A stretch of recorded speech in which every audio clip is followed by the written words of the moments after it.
nous emmenons à présent dans les coulisses des préparatifs des collections automne-hiver 2015 des grandes maisons de couture. Vitrine mondiale incontestée des groupes de luxe. Mais il existe à Paris quelques créateurs de mode qui, par passion ou par folie, continuent d'investir dans la création, le développement et la recherche. Car la couture, c'est avant tout savoir prendre le temps, se laisser inspirer par son environnement, sa culture, son héritage, partir d'un croquis ou d'un moulage sur mannequin pour imaginer des créations uniques et réaliser 2 collections par an. Reportage. La haute couture, rappelons-le, est une spécificité française, inventée par un Anglais, Charles Frederick Worth, dans la France flamboyante du Second Empire. Avant Worth, le couturier est un artisan. Avec lui, il devient artiste. Il invente des modèles uniques et renouvelle ses propositions chaque saison. Aujourd'hui, la couture reste la vitrine mondiale incontestée des groupes de luxe.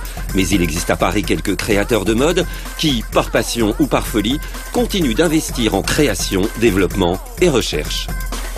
En sociologie, on est en train d'observer un phénomène très important où dans le monde, il va y avoir les super riches et les autres. Et les super riches, ils vont demander de l'unicité, de l'authenticité et ils vont vouloir qu'on leur raconte des histoires pour eux, pour se définir. En fait, plus ça va, plus je me rends compte que mon travail de couturier, c'est un travail d'ensemblier. On est là vraiment pour accompagner, pour écouter, pour comprendre. Elle fait 1,79 m. Julien Fournier est en pleine préparation de sa collection de l'hiver prochain. Pour les mannequins, la sélection est rude. Venez mademoiselle.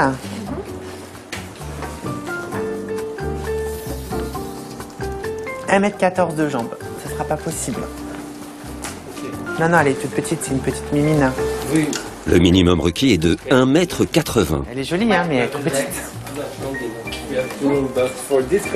Sorry, my dear. Petite. Il nous faut 120 jambes. Alors, celle qui avait 123 jambes, c'est Nadia Auermann, je crois. Bye. C'était Nadia Auermann. Ça n'existe plus, des femmes comme ça. Hein. Quand le mannequin est retenu, la tenue est littéralement cousue sur son corps. Bon, moi, il y a un truc que je supporte plus, c'est les mains des femmes. Voilà, en ce moment, j'ai pas envie de les voir. Je trouve qu'en général, elles sont soit trop peinturlurées avec des ongles, ou soit pas élégantes. Donc, je trouve que essayer de leur mettre des manches-gants. Et en plus, ce qui est assez joli, c'est que ça allonge, en fait, tout le process. Et ça fait des bras encore plus fins. Et vraiment, ça allonge le corps de la femme. Le point de départ de sa collection, c'est un film de 1942, La Nuit fantastique de Marcel L'Herbier. Un homme rêve d'une femme qui l'entraîne dans un univers fantasmagorique. Au-delà du pitch, Fournier s'est surtout inspiré de la lumière du film, des contours flous, scintillants. Tu n'as plus qu'une couture. On est carrément sur un motif années 30. Donc pas du tout la dentelle classique comme on a pu connaître avec des fleurs. C'est une dentelle très mate scintillante. Ça, c'est juste la base de la robe. Parce qu'en fait, c'est l'avant-dernier passage. C'est une robe constellation. Alors j'ai toujours aimé les constellations. Parce que, évidemment, quand on se perd la nuit, il faut qu'on se projette vers l'étoile. Et donc du coup, je vais vous montrer comment on est en train de monter le dessus. Et c'est un tulle assez exceptionnel où on a projeté dessus du silicone complètement saturé de paillettes, argent, mat. Et en fait, la fille va avoir une surrobe par-dessus entièrement faite à la main. Une autre caractéristique de la haute couture, c'est qu'elle n'est présentée que quelques semaines avant la saison, contrairement au prêt-à-porter qui est présenté, lui, plusieurs mois à l'avance et donc susceptible d'être contrefait. Pour éviter ces fâcheries, Fournier présente donc son prêt-à-porter en même temps que sa couture. Donc il n'y a plus de déflagration d'image et plus de phénomène de copie. Et c'est là que c'est intéressant, parce que du coup, je montre ma collection en prêt-à-porter et couture pendant la couture, et tout de suite c'est en boutique. D'origine turque, le couturier Serkan Koura est belge et pratique la couture chez lui à Paris. Studio, essayage, showroom, tout rappelle l'atmosphère d'une maison à l'ancienne. Spécialiste de la plume et des corsets, il a travaillé notamment aux côtés de Jean-Paul Gaultier. Il articule sa collection autour d'un thème fort populaire, la Reine des Neiges. On regarde un petit peu. C'est vraiment des éclats de flocons sur d'autres flocons, sur encore d'autres flocons. Et après, de petit à petit, ça se diminue. Pour faire vivre sa maison de couture qui n'a que 3 ans, Serkan Koura multiplie les collaborations avec des marques établies, Swarovski ou Victoria's Secret. Mais il ne vit que pour sa couture qu'il perçoit comme un espace de liberté totale. J'ai un mannequin qui s'appelle Alex Vetter qui est un androgyne. Je le vois en homme, il est juste sublissime, en femme il est sublissime, et je lui ai parlé l'autre jour et il me fait « Mais Serkan, c'est pas juste, je me travestis pas, je me fais pas ça, je me sens femme. C'est un homme qui peut être une femme, c'est un super pouvoir pour moi. C'est un peu un super pouvoir de pouvoir être ce qu'on veut et de pouvoir se permettre de faire ça. » Et puis, dans l'univers de la couture, il y a celles et ceux qui l'ont rejoint par des chemins détournés. Tran Thi Nga est vietnamienne installée à Malakoff, près de Paris. Tour à tour footballeuse émérite, rédactrice en agence de publicité et ingénieure en mécanique, elle ne suit que ses propres règles, détourne les matériaux, réinterprète les héritages culturels vietnamiens et français. En fait, j'ai été très influencée par la mécanique, parce que c'est très précis. Pour mon travail, comme vous pouvez le voir sur ce modèle, j'ai utilisé les mathématiques et l'algèbre pour être sûr que cet origami fonctionne.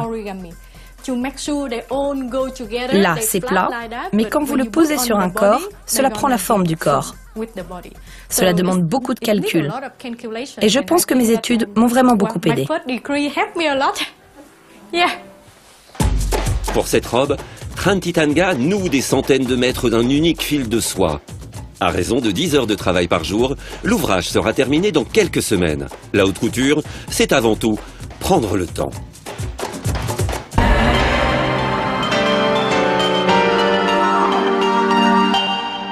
Au Pakistan, les armes sont partout, aussi bien dans l'espace public que chez les particuliers.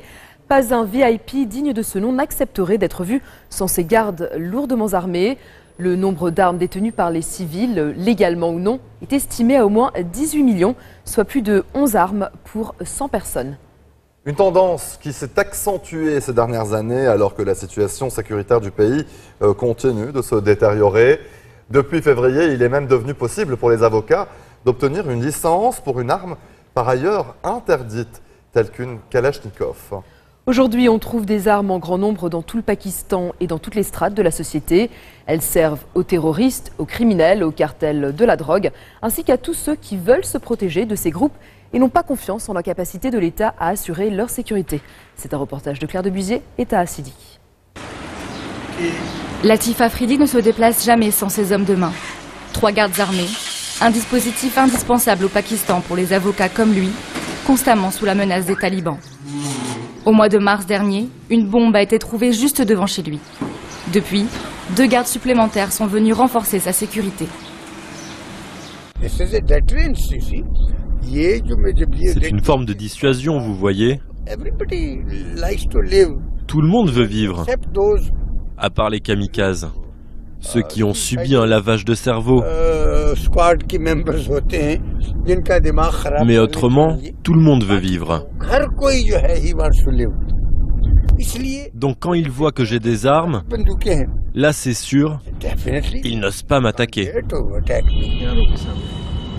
Comme Latif Afridi, ils sont des centaines au Pakistan à avoir recours à ce genre de sécurité personnelle. Même les médecins ou les ingénieurs sont susceptibles d'être kidnappés contre rançon. Conséquence, c'est la course à l'armement, spécialement dans le nord-ouest du pays. En moyenne, 800 licences de port d'armes sont délivrées à Peshawar chaque mois. À 40 km de là, le village de Dara Demrel, spécialisé dans l'industrie de l'armement fait maison. Les fabricants sont capables de copier n'importe quel modèle. On assemble toutes les pièces. Ça c'est le canon et ça c'est sa protection. On les assemble pour faire une Kalachnikov. Des acheteurs viennent de tout le pays se fournir ici. Face au regain d'insécurité, la justice autorise de plus en plus de catégories de professionnels à posséder des armes de gros calibre, jusque-là réservées aux militaires. Les compagnies de sécurité viennent se fournir ici. Par exemple, les écoles sont maintenant obligées de se protéger, d'avoir des gardes. Ça, c'est une arme qui va servir à un garde d'école. On vend de tout aux compagnies de sécurité. Des calibres 12, des 7 mm, des 8 mm. Tout cela vient d'ici, de Dara.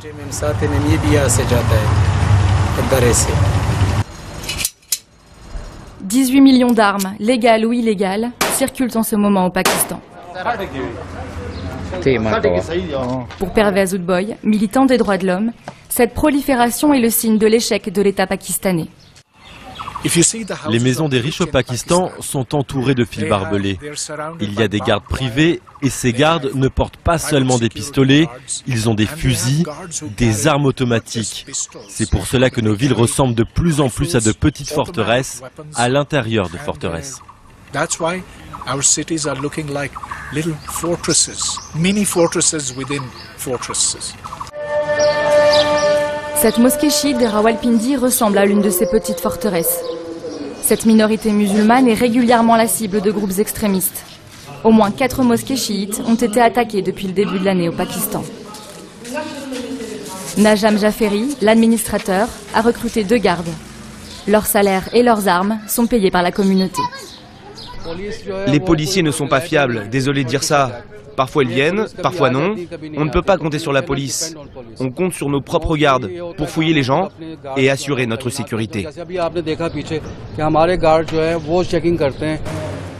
Leur présence rassure la plupart des fidèles.